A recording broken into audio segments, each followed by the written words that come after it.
Very good morning, dear students. So let us start today's class. In the last class, we have discussed the parallax method. So to calculate the major lengths, we do use this method, that is parallax method. I think you're not so clear, but some of the students who have doubt had called me and asked me directly, and he's clear right now. If you are there face to face, that is very easy for me to make you understand. Anyhow, if you have any doubt, you can contact me, dear students, in the college timings, that is from 9:30 to 4:30. You can contact me, no problem. In the parallax method, I have discussed that how to calculate the distance from the Earth to the planet, and also the diameter of the planet we have found out, and we have also discussed what is a light year, what is an astronomical unit, and also what is parsecond. You also know that parsecond is the another unit to measure the distance of the sun from the earth. So if we have the values in terms of parsecond, that is parsecond, and we want to convert it to light years, we have to divide the values of parsecond by the light years value. Astronomical unit, we have to divide the parsecond value by the astronomical unit, so that we will get the values in the light years. Later on, we have discussed the measurement of mass briefly, and also measurement of time. So let us, I think the screen is visible to you, dear students. So I have taken the concept of dimensions. So let us see what are the dimensions. This chapter is everything about the unit and also the measurements of the important physical quantities. So now let us see what are dimensions here. The power of the fundamental physical quantity are raised. The power of the fundamental physical quantity are raised in order to represent derived physical quantity is called dimensions anta ಹೇಳ್ತಾ ಇದ್ದಾರೆ. What is the fundamental physical quantity? Let us see that. So what I have told you while doing the class, fundamental physical quantity is one which is independent to each other. For example, the fundamental physical quantities are length, mass and time here. So the fundamental physical quantities to power na ನಾವು rice ಮಾಡ್ತೀವಿ. We are raising the powers of the fundamental physical quantity. ಯಾಕೆ ಅಂದ್ರೆ ಆ fundamental physical quantity powers ನ race ಮಾಡಿದ್ರೆ ನಾವು ಅದನ್ನ derived physical quantity terms ಅಲ್ಲಿ ರೆಪ್ರೆಸೆಂಟ್ ಮಾಡಬಹುದು. ಒಂದು ವೇಳೆ ನಾವು ಫಂಡಮೆಂಟಲ್ ಫಿಸಿಕಲ್ ಕ್ವಾಂಟಿಟಿ ಪವರ್ಸ್ ನ ರೇಸ್ ಮಾಡಿ ಡಿರೈವ್ಡ್ ಫಿಸಿಕಲ್ ಕ್ವಾಂಟಿಟಿ ಟರ್ಮ್ಸ್ ಅಲ್ಲಿ ಅದನ್ನ ಇಡ್ತಿದೀವಿ ಅಂತ ಆದ್ರೆ ಅದನ್ನೇ ನಾವು ಡೈಮೆನ್ಷನ್ಸ್ ಅಂತ ಹೇಳೋದು. We are raising the powers of the fundamental physical quantity to represent them in form of derived physical quantity itself is called as dimensions. So now let us see the second definition, that is for dimensional formula. So now I think you are clear with dimensions. We are raising the powers of fundamental physical quantity in order to represent them in the form of derived physical quantity. Those are called dimensions. So what is here dimensional formula now? It is an expression. So dimensional formula is an expression in which dimensions of physical quantity, it may be fundamental or derived, it is an expression in which dimensions of physical quantity represented in terms of fundamental physical quantity. So dimensional formula ಅಂದ್ರೆ ಅದೊಂದು expressions, ಅದರಲ್ಲಿ ನಾವು dimensions ನ physical quantities, dimensions of physical quantities ನ ಒಂದು expression ಅದು. ಅದರಲ್ಲಿ dimensions of physical ಕ್ವಾಂಟಿಟಿನ ನಾವು ಯಾವ ಫಾರ್ಮ್ ಅಲ್ಲಿ ಇಡಕ್ ಹೋಗ್ತಾ ಇದೀವಿ, ಫಂಡಮೆಂಟಲ್ ಫಿಸಿಕಲ್ ಕ್ವಾಂಟಿಟಿ ಟರ್ಮ್ಸ್ ಅಲ್ಲಿ ಇಡಕ್ ಹೋಗ್ತೀವಿ. ಅಂದ್ರೆ ಮಾಸ್, ಲೆಂತ್, ಟೈಮ್ ಆ ಫೇಸ್ ಅಲ್ಲಿ ನಾವು ಆ ತರ ರೆಪ್ರೆಸೆಂಟ್ ಮಾಡ್ತೀವಿ ಎಕ್ಸ್ಪ್ರೆಷನ್ ಫಾರ್ಮ್ ಅಲ್ಲಿ. ಸೊ ಅದನ್ನ ಡೈಮೆನ್ಷನಲ್ ಫಾರ್ಮುಲಾ ಅಂತ ಹೇಳ್ತಾರೆ. So it is an expression where all the physical quantities are represented in terms of fundamental physical quantity. ಯಾಕೆ ಅಂತಂದ್ರೆ fundamental physical quantities are the independent to each other. It will not depend on any other quantities. So that majorly we are using the fundamental physical quantity to express, and that itself we are calling it as dimensional formula. So next concept, what is a dimensional equation here? It is an equation connecting physical quantity with its dimensional formula. Dimensional equation ಅಂದ್ರೆ ಇದೊಂದು equation, ಅದೇನ್ ಮಾಡುತ್ತೆ, physical quantity ಮತ್ತೆ dimensional ಫಾರ್ಮುಲಾನ connect ಮಾಡುತ್ತೆ. Dimensional equation ಅಂದ್ರೆ it is an equation which connects the physical quantity and dimensional formula with each other, that itself is called as dimensional equation. So you are clear about the dimensions. Dimensions means we are raising the powers of the fundamental physical quantity in order, our purpose is in order to represent them in the form of derived physical quantity, itself is called as dimensions. What is dimensional formula? An expression in which dimensions of physical quantity are represented in terms of fundamental physical quantity.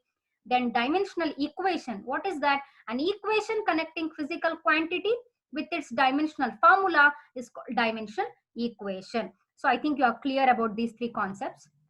So now let us make you learn how to write the dimensional formula. Dear students, it is very important in your 1 marks questions, any of the dimensional formula they can ask you. So I have put the table here. So I'll try my best to make you understand right now. So physical quantities with dimensional formula, I have put the heading. So let us see in the table. First one is serial number column. Second one is physical quantity. So third column will be relation with the physical quantities. I'll highlight relation with the physical quantities. The fourth column will be dimensional formula. And fifth column will be SI unit. So let us move to the first dimensional formula. Please do concentrate. First one is area. How do you define area? Length into breadth. So how do you measure length? What is the SI unit of it? It is meter, right? Area can be defined as the length into breadth. So how do you, what is the unit of length? It is SI unit is meter. Breadth also you measure in meter itself. So length, L into L here. So length we measure in meters. So here I told you that we are representing the physical quantities in the form of the fundamental physical quantity. Here M represents mass, L represents the length, and T represents the time. So I told you that we are raising the powers of the fundamental physical quantity, M to the power of 0. Why it is M to the power of 0? Here in area only we are coming across with the length, only length. Is there any mass? No. Is there any time? No. That's why mass is 0, right? So M power of 0. Length is here, it is there because area is length into breadth. L into L. L into L is L square. Okay. So time is, whether time is there here? No, time is not there. So T power of 0, whether even it is not there, we have to write it as T power of 0. So this is the dimensional formula of the area. M power of 0, L square, L to the power of 2, that is T power of 0. So SI unit is meter square. Length meter, breadth also meter, L into L, L square, that is unit of length is meter. That is why we have wrote here meter square. Okay. So let us go to the, you concentrate very well so that you can understand. So next physical quantity is volume. How do you define volume? Volume na yav tara baribodu? Length, breadth into height. ಮೂರನ್ನು ಕೂಡ length ಅಂತಾನೆ consider ಮಾಡ್ತೀವಲ್ವಾ, because we measure in terms of metre. So ಅದಕ್ಕೆ ಮೂರು ಕೂಡ L into L into L ಅಂತ ಬರ್ದಿದ್ದೀನಿ. Breadth also in metre, height also in metre, length also in metre. L into L into L, so L cube ಆಗತ್ತೆ. ಇಲ್ಲೂ ಕೂಡ mass ಏನು ಬಂದಿಲ್ಲ, ಬರೀ ಲೆಂತ್ ಕಾನ್ಸೆಪ್ಟ್ ಮಾತ್ರ ಬಂದಿದೆ, ಟೈಮ್ ಕೂಡ ಇಲ್ಲ. ಸೊ ಅದಕ್ಕೆ ಮತ್ತೆ ಎಂ ಪವರ್ ಆಫ್ ಏನಾಗುತ್ತೆ, 0ನೇ ಆಗುತ್ತೆ. ಎಲ್ ಮಾತ್ರ ಎಲ್ ಕ್ಯೂಬ್ ಆಗುತ್ತೆ. ಯಾಕೆ? ಲೆಂತ್ ಇಂದು ಮೀಟರ್ ಒಂದು, ಲೆಂತ್, ಬ್ರೆಡ್ತ್ ಅಂಡ್ ಹೈಟ್ ಸೇರಿಸಿ L into L into L, L cube ಆಗುತ್ತೆ. So T power of 0 because time is not there here. SI unit is meter cube, length unit is meter. So here length also measured in meter, breadth also measured in meter, height also measured in meter. So meter into meter into meter, meter cube ಆಗುತ್ತೆ. Okay. So this is so ನೀವು ಇಲ್ಲಿ bracket ಕಾಣ್ತಿರ್ಬೋದು ನಿಮಗೆ. ಇಲ್ಲಿ ಆ bracket ಒಳಗಡೆನೆ ಬರೆದ್ರೆ ಮಾತ್ರ ನಿಮಗೆ ಡೈಮೆನ್ಷನಲ್ ಫಾರ್ಮುಲಾಗೆ ಮಾರ್ಕ್ಸ್ ಸಿಗೋದು. ಓಕೆನಾ? ಸೊ ನೆಕ್ಸ್ಟ್ ಫಿಸಿಕಲ್ ಕ್ವಾಂಟಿಟಿಗೆ ಹೋಗೋಣ ನಾವು. ಡೆನ್ಸಿಟಿ. ಡೆನ್ಸಿಟಿನ ಯಾವ ತರ ಡಿಫೈನ್ ಮಾಡ್ತೀರಾ? ಮಾಸ್ ಡಿವೈಡೆಡ್ ಬೈ ವಾಲ್ಯೂಮ್ ಮಾಡಿದ್ರೆ ಅದನ್ನ ಡೆನ್ಸಿಟಿ ಅಂತ ಕರಿತೀವಿ. ಮಾಸ್ ಡಿವೈಡೆಡ್ ಬೈ ವಾಲ್ಯೂಮ್ ಮಾಡಿದ್ರೆ ಅದನ್ನ ಡೆನ್ಸಿಟಿ ಅಂತ ಕರಿತೀವಲ್ವಾ. ಸೊ ಮಾಸ್ ಅಂದ್ರೆ ಇಲ್ಲಿ ಮಾಸ್ ಒಂದೇ ಇರೋದಲ್ವಾ. So M, only M, M power of 1. M power of 1 ಅಂತ ನಾವು ಬರೆದ್ರು ನಡೆಯುತ್ತೆ. ಬಟ್ ಎಂ ಪವರ್ ಆಫ್ 1 ಇರೋದನ್ನ ಬರ್ದಿಲ್ಲ ಅಂದ್ರೂ ಆಗುತ್ತೆ, ಬರೀ ಎಂ ಅಂತ ಬರಿಬಹುದು. ಆದ್ರೆ ಎಂ ಪವರ್ ಆಫ್ 0 ಅಂತ ಬರೆಯಂಗಿಲ್ಲ, ಬಿಕಾಸ್ ಯಾಕಂದ್ರೆ ಇಲ್ಲಿ ಮಾಸ್ ಇದೆ. ಎಂ ಪವರ್ ಆಫ್ 0 ಬರೆದ್ರೆ ಎಂ ಇಲ್ಲ ಅಂತ, ಅಲ್ರಿ ಮಾಸ್ ಏನು ಇಲ್ಲ ಅಂತ. ಬಟ್ ಇಲ್ಲಿ ಮಾಸ್ ಇದೆ. ಸೊ ಡಿನಾಮಿನೇಟರ್ ಅಲ್ಲಿ ಮಾಸ್ ಇರೋದ್ರಿಂದ ನಾನು ಇಲ್ಲಿ ಎಂ ಬರ್ದಿದ್ದೀನಿ ನೋಡಿ, ಕಾಣುತ್ತಾ? ಹೈಲೈಟ್ ಮಾಡ್ತಾ ಇದ್ದೀನಿ, ಆದಷ್ಟು ಕರೆಕ್ಟ್ ಆಗಿ ನೋಡಕ್ ಟ್ರೈ ಮಾಡಿ. ಕೆಳಗಡೆ ವಾಲ್ಯೂಮ್ ಇದೆ, ವಾಲ್ಯೂಮ್ ನ ಏನಂತ ಬರಿತೀವಿ? ಹಿಂದೆ ನೋಡಿ ಎಲ್ ಕ್ಯೂಬ್ ಅಂತ ಬರಿಬಹುದು. ಆಲ್ರೆಡಿ ಕ್ಯಾಲ್ಕುಲೇಟ್ ಮಾಡ್ಕೊಂಡಿದೀವಿ ನೋಡಿ, ಎಲ್ ಕ್ಯೂಬ್. ಸೊ ಇಲ್ಲಿ ಈಕ್ವೇಶನ್ ಎಂ ಹಾಗೆ ಇದೆ. ಈ ಎಲ್ ಕ್ಯೂಬ್ ನ ನಾನು ಡಿನಾಮಿನೇಟರ್ ಅಲ್ಲಿ ಎಲ್ ಕ್ಯೂಬ್ ಇದೆ, ಪ್ಲಸ್ 3 ಪವರ್ ಇದೆ. ಡಿನಾಮಿನೇಟರ್ ಇಂದ ನ್ಯೂಮರೇಟರ್ ತರಬೇಕಾದ್ರೆ ಏನಾಗುತ್ತೆ? ಎಲ್ ಪವರ್ ಆಫ್ -3 ಆಗುತ್ತೆ ಅಲ್ವಾ? ಅದರ್ಥ ಆಗುತ್ತೆ. ಸೊ ಇಲ್ಲಿ ಟೈಮ್ ಇಲ್ಲ, so T power of 0. Total dimensional formula ಏನಾಗುತ್ತೆ? M L power of -3 T power of 0. ಅದ್ರದ್ದು S I unit KG per metre cube. ಯಾಕೆ ಕೆಜಿ? ಮಾಸ್ ಯಾವ್ದ್ರಲ್ಲಿ ಮೆಜರ್ ಮಾಡ್ತೀರಾ? ಕೆಜಿ ಅಲ್ಲಿ ಅಲ್ವಾ? ಅದಕ್ಕೆ KG ಬರ್ದಿದ್ದೀನಿ.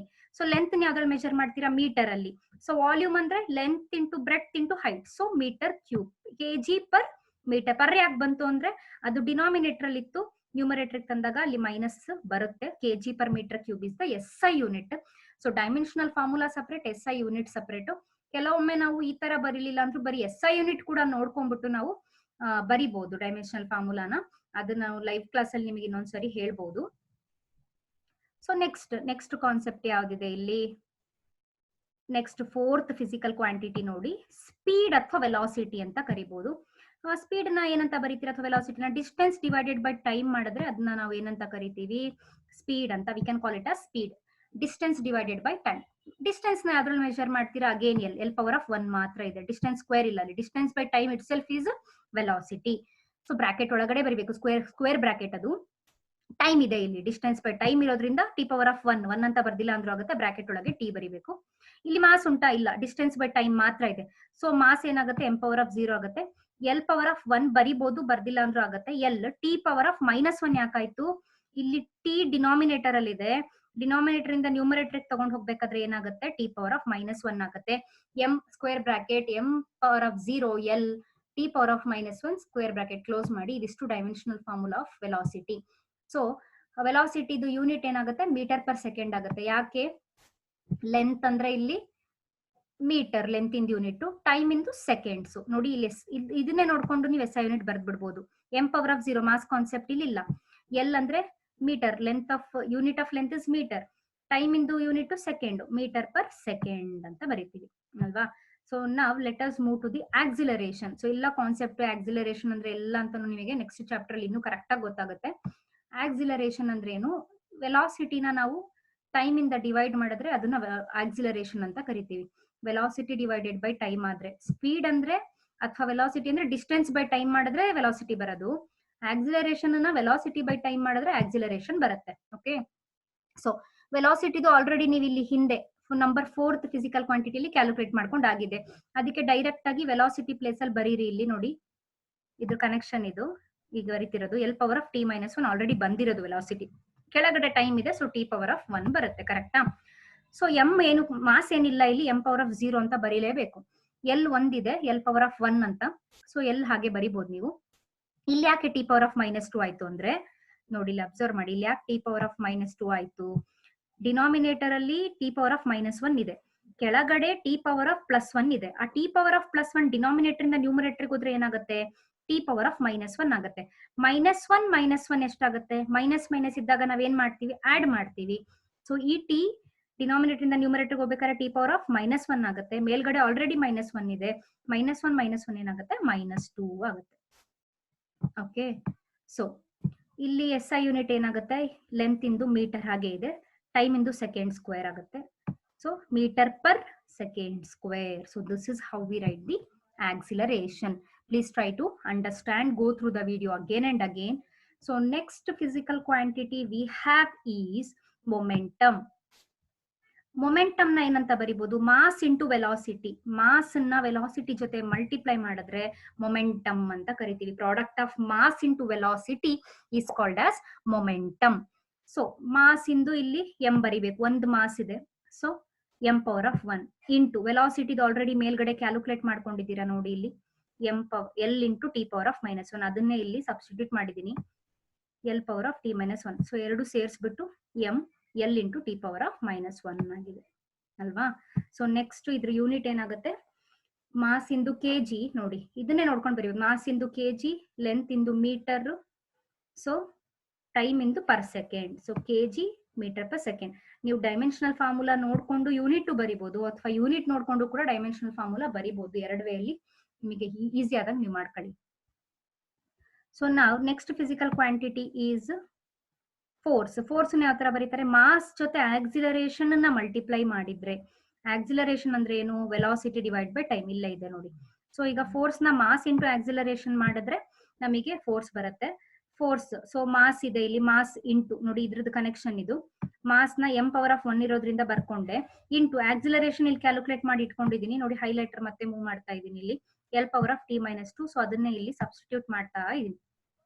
That is equal to ಏನಾಗುತ್ತೆ, m into l t power of -2 multiply ಮಾಡಿ ಬರಿತಾ ಇದೀವಿ. ಸೊ ಫೋರ್ಸ್ ಇಂದು SI ಯೂನಿಟ್ ಏನು, ನ್ಯೂಟನ್ ಆಗತ್ತೆ. ಇಲ್ಲಿ ನ್ಯೂಟನ್ ಕೂಡ ಆಗುತ್ತೆ. ಮತ್ತೆ ಇಲ್ಲಿ ಇನ್ನೊಂದು ಯೂನಿಟ್ ಏನಾಗುತ್ತೆ ಅಂತಂದ್ರೆ ಲೆಂತ್ ಇಂದು ಮೀಟರ್ ಸೆಕೆಂಡ್ ಸ್ಕ್ವೇರ್ ಅಂತಾನು, ಇಲ್ಲಿ ಮಾಸ್ ಅಂದ್ರೆ kg, ನ್ಯೂಟನ್ ಅಂತ ಒಂದು ಯೂನಿಟ್ ಫೋರ್ಸಿಗೆ. ಇನ್ನೊಂದು ಯೂನಿಟ್ ಯಾವ ತರ ಬರಿಬಹುದು ಅಂದ್ರೆ ಇಲ್ಲಿ ಮಾಸ್ ಇಂದು kg metre per second square ಅಂತ ಕೂಡ ಬರಿಬಹುದು. kg metre per second square ಕೂಡ ಫೋರ್ಸ್ ಯೂನಿಟ್ ಆಗತ್ತೆ, ಇದ್ರ ಪ್ರಕಾರ ಆಗತ್ತೆ. kg metre per second square ಅಥವಾ ನ್ಯೂಟನ್ ಅಂತ ಸಿಂಪಲ್ ಆಗಿ ಬರಿಬಹುದು, ಬಿಕಾಸ್ ಫೋರ್ಸ್ ಇಂದು ಯೂನಿಟ್ ನ್ಯೂಟನ್ ಅಂತ ನಮಗೆ ಗೊತ್ತು.